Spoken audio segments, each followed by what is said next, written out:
CPB의 실행과 관련돼서 말씀을 드리도록 하겠습니다.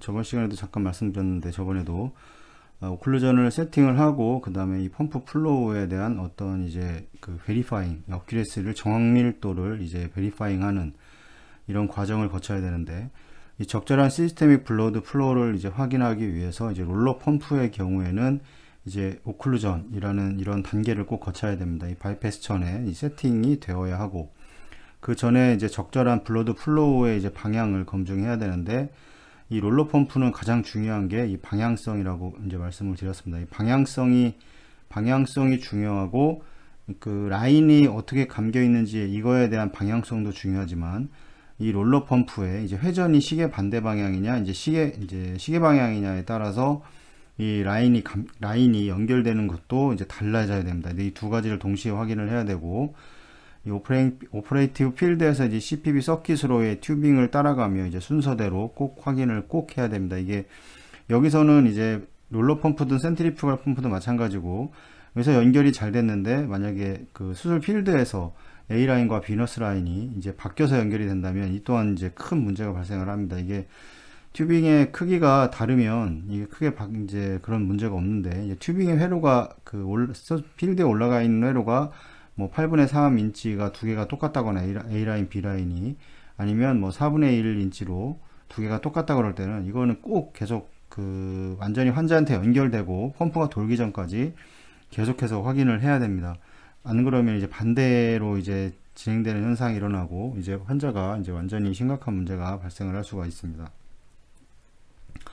이 롤러 펌프가 이제 적절하게 이제 이렇게 끼워졌다면 이제 U자의 형태를 이제 하고 있게 될 것이고 이 오클루전을 맞추는 이제 전통적인 방법으로는 이제 튜빙 아울렛 부분에서 이제 30에서 40인치 이 플루이드를 1분의 1cm 책에는 뭐 2.5cm까지도 나와 있는데 이 움직일 수 있도록 이제 맞추는 겁니다. 이제 이 수액이 달려 있고 낙차를 이용을 해서 이 롤러 펌프에 이렇게 있으면 이 오클루전 자체를 이제 조절을 해서 여기 이제 나와서 이 부분에서 이제 측정을 한 게 1분의 1cm가 움직이는 이제 이런 이제 전통적인 방법을 이제 하게 되는 거고 이 각각의 롤러는 서로 다른 이제 세 군데 위치 뭐 여기 이렇게 하든 세 군데의 위치에서 이제 확인을 하고 펌프 헤드가 두 개의 롤러가 같은 이제 플루이드 드랍 레이트를 가지고 있지 않으면 이게 무슨 의미냐면 이 롤러 펌프를 오래 사용을 하게 되면 이쪽 롤러와 이쪽에 있는 롤러와 이쪽에 이 튜빙에 물려 있지 않는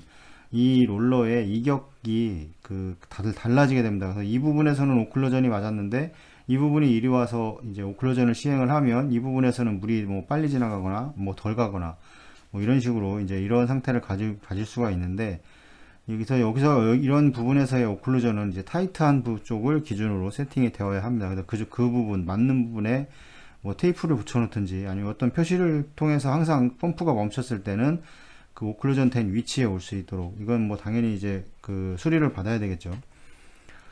그다음에 롤러 펌프 오클루전 세팅의 이제 두 번째 방법은 이제 프라임 플루이드로 이제 튜빙을 채우고 나서 이제 프레셔 모니터링을 지난 곳에 이제 클램핑을 시행한 후에 이 롤러를 회전시켜서 프레셔를 이제 어느 정도 이상으로 이제 형성을 시켜 놓고 이 롤러 펌프를 이제 스탑한 후에 이제 인내 프레셔가 감소하는 것을 관찰함으로써 이제 펌프의 오클루전을 조절하는 방법입니다. 그러니까 물론 다 웬만큼 채우고 이 롤러가 이렇게 있으면 이제 나와서 이렇게 회전을 한다 그러면 이쪽에 압력이 걸릴 거고 여기를 클램프를 하고 뭐 이 부분에 만약에 프레셔를 모니터링 할 수 있다 그러면 이 어느 정도 뭐 300 이상 300mm 머큐리 이상을 유지를 해 놓고 이 간극을 점점 이게 넓히는 겁니다. 그래서 이 프레셔가 어떻게 떨어지는지를 확인을 해서 이 오클루전 하는 방법인데 이 방법도 이제 많이 사용이 됩니다. 이 세 번째 방법은 이제 롤러 펌프가 돌아가는 동안 이제 오클루전을 맞추는 다이나믹 메소드인데 이건 어떤 이런 장치가 좀 필요합니다. 그래서 이 션트라던가 이런 게 있어야 돼서 이거는 실제적으로 거의 하기가 쉽지가 않습니다. 그래서 이제 오버 프레셔라이제이션을 막기 위해서 이제 아울렛과 인렛 사이에 이제 밸브 션트가 있는 이제 프레셔 모니터가 필요한데 이거는 이 방법은 사용하기가 실제 우리나라에서는 이제 실제 힘들기 때문에 이 두 가지 방법 프레셔와 이제 물기둥법 이걸 이용해서 사용을 합니다. 이 센트리fugal 펌프의 이제 아웃 플로우는 이제 애프터로드에 이제 센시티브하게 작용을 합니다. 이 롤러 펌프는 애프터로드에 영향을 받지 않습니다. 이건 영향을 많이 받는다. 센시티브하다는 건 영향을 많이 받는다는 의미죠. 롤러 펌프의 경우에는 이 롤러가 이 튜빙을 밀어서 플로우를 형성시키는 거기 때문에 이 애프터로드 쪽에 어떤 압력이 걸려도 이 롤러는 계속해서 회전을 하게 됩니다. 뭐 만약에 롤러도 이제 요즘은 다 그렇게 되어 있는데 이 부분에 뭐 프레셔에 대한 어떤 이제 조절할 수 있는 안전장치를 설치를 하면 만약 250이 넘어간다 그러면 이 펌프 플로우가 서서히 아예 멈추거나 서서히 회전을 하는 이런 경우가 있는데 이런 걸 사용할 수가 있는데 이제 그런 게 없다면 이 애프터로드에 영향을 받지 않기 때문에 그냥 계속 돌아가서 어느 부분이 제일 약한 부분이 터질 겁니다. 근데 이 센트리퓨갈 펌프는 이 애프터로드에 이제 센시티브하기 때문에 이 롤러 펌프 오클루전 세팅과는 이제 다르다. 그러니까 오클루전이 다르다고 얘기를 하기보다는 오클루전 자체가 없습니다. 이건 아예 연결이 제일 중요한데, 그러나 이제 롤러 펌프와 같이 인넷과 아울렛이 이제 정확하게 이제 일치해야 되고, 적절한 플로우를 위해서는 이제 잘 연결이 되어야 합니다. 그러니까 옥시네이터든 이건 뭐 롤러 펌프도 마찬가지입니다. 옥시네이터가 리저버가 있고, 뭐 이렇게 센트리퓨가를 선치를 해서 이게 뭐 있다면 이 옥시네이터가 있다면 나오고 들어가는 부분이 있고 그 다음에 다시 옥시네이터에 대해서 나오는 부분이 있겠죠. 이런 부분들을 정확하게 연결이 돼야, 만약 이 부분이 반대로 뒤집어져서 연결된다, 이것도 이제 문제가 생기는 겁니다. 그래서 이 롤러 펌프도 마찬가지고 이거는 잘 연결이 돼야 되고, 이 센트리퓨갈 펌프가 이제 시스테믹 블러드 플로우에 사용된다면 이 정확한 플로우를 잇기 위해서는 이제 CPV 전에 플로우 프랍을 캘리브레이션과 이제 제로잉을 해야 됩니다. 이제 롤러 펌프의 경우에는 이 프랍이 없습니다. 왜냐하면 롤러의 회전수와 이제 롤러 튜빙의 이제 사이즈와 이거를 가지고 이제 플로우를 아예 회전에 따라서 플로우가 뭐 2000이든 3000이든 모니터에 바로 나타나기 때문에 이게 필요가 없는데, 이 센트리퓨갈의 경우에는 이제 플로우를 측정할 수 있는 이제 이 플로우 프랍이 연결이 되어 있어야 된다. 이거에 대한 제로잉을 꼭 이제 해야 된다는 이야기이고, 센트리퓨갈 펌프는 이제 석션이나 벤팅을 위해서는 이제 원칙적으로는 사용을 하진 않습니다. 근데 이걸 사용하는 이제 병원들도 종종 있습니다.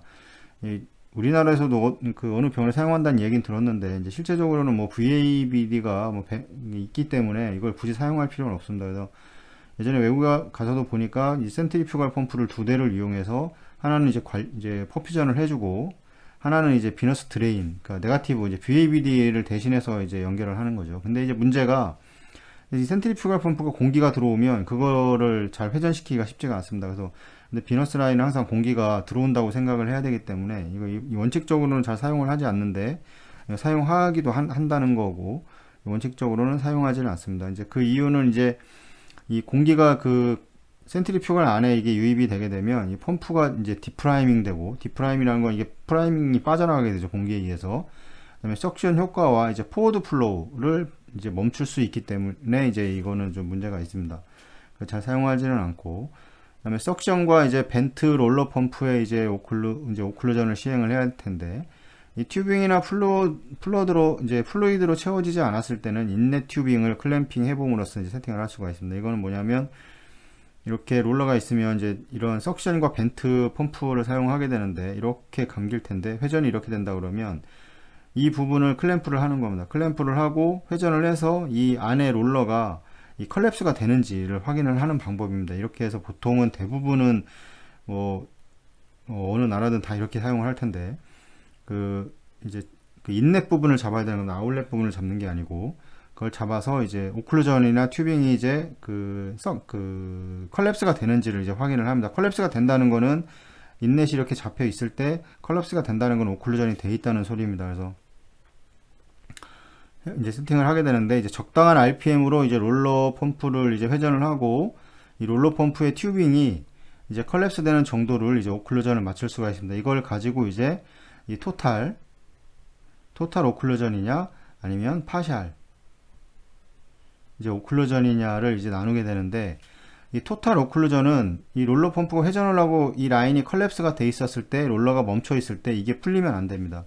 근데 파샬의 경우에는 회전을 할 때는 컬랩스가 되지만 멈췄을 때는 이제 서서히 풀리는 이제 이런 과정이 거쳐야 되는 겁니다. 이 토탈과 파샬이 중요한 게 의미가 있는데, 이 롤러 펌프에서 가장 심한 거는 이제 혈액 손상입니다. 혈액 손상. 특히나 이제 카디오토미 석션이라던가 이런 부분이 너무 과도하게 이제 회전을 하면서 이제 그 네거티브 프레셔에 의해서 그 컬랩스가 돼버리면 이 혈구들이 자 이제 파괴가 됩니다. 이제 이런 것들 때문에 이제 뭐 벤트라던가 그다음에 아니면 루트 벤트 이렇게 연결되어 있는 거는 이제 토탈로 해야 됩니다. 왜냐하면 멈췄을 때 이게 컬랩스가 풀려버리면 공기가 거꾸로 유입이 될 수가 있기 때문에 이걸 토탈 오클루전을 시행을 해야 되고, 이 카디오토미 석션, 그러니까 위에서 발생되는 혈액을 이제 그 리저버로 그 빨아들이는 그 석션의 경우에는 이제 파샬로 실행을 해야 됩니다. 왜냐하면 가장 많이 사용을 하고 가장 높은 회전수로 사용을 하기 때문에 그 부분은 파샬로 해서 이제 혈액 손상을 이제 최소한으로 좀 줄일 수 있는 이런 방식을 취해야 되고, 뭐 이건 막 수 있고 이런 눈으로 볼 수, 이건 눈으로 확인을 해서 해야 됩니다. 롤러가 회전을 하며 네거티브 프레셔가 걸릴 때 이제 반복적으로 튜빙이 이제 컬랩스 되면서 나는 소리를 이제 스모킹이라고 이제 이렇게 뭐 이게 짝짝 소리 나는 그런 뭐 책직 소리 나는 이런 소리를 들을 수가 있는데, 그런 소리를 이제 그런 소리가 나게 됩니다. 그래서 이 소리를 이용해서 컬랩스가 되고 있구나 이렇게 확인을 할 수가 있고, 이제 오클루전을 맞춘 후에는 이제 인랩 펌프를 제거하기 전에 각 롤러는 이 튜빙이 컬랩스를 유지하는 것을 확인하기 위해서 이제 서로 다른 또 세 위치에서 이제 맞추어 봅니다. 그러니까 이것도 마찬가지로 오래된 펌프는 이쪽과 이쪽에 이제 그 오클루전 차이가 다르기 때문에 어느 한 방향에 표시를 해서 그 부분이 항상 똑같은, 멈췄을 때는 똑같은 위치에 이제 올 수 있도록 이렇게 해야 됩니다.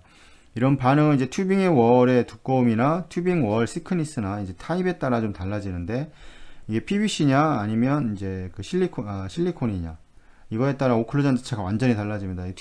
PVC 같은 경우는 이 튜빙을 보면 이런 식으로 되어 있는데, 이게 이제 튜브 시크니스고 이 안에가 이제 이너 다이아메타, 이거를 아우터 다이아메타, 이거 뭐 이렇게 얘기를 하는데, 이 튜빙의 이 두께에 따라서 오클루전이 매번 달라집니다. 이게 튜빙 회사가 똑같더라도 그 다음에 온도에 따라 달라지고, 온도가 너무 내려가면 또 그 오클루전 자체가 달라지고, 실리콘 자체는 이제 이 튜브 시크니스가 되게 얇아가지고 이제 오클루전 자체도 또 달라집니다. 그래서 항상 모든 오클루전은 이제 그 심폐기를 이제 그 실행을 하기 전에 다 확인이 돼야 됩니다. 이게 다 뭐 그 프리바이프 체크리스트에 다 나와 있는 내용인데, 그런 것들을 항상 맞춰서 그 상황에 따라서 또 그 수술 중에도 상황에 따라서 달라질 수가 있기 때문에, 이제 만약 석션이 잘 안 되고 이런다 그러면 꼭 다시 확인을 해봐야 되는 이제 그런 상황이 있을 수 있습니다. 오늘 여기까지 하고 다음에 또 말씀드리겠습니다.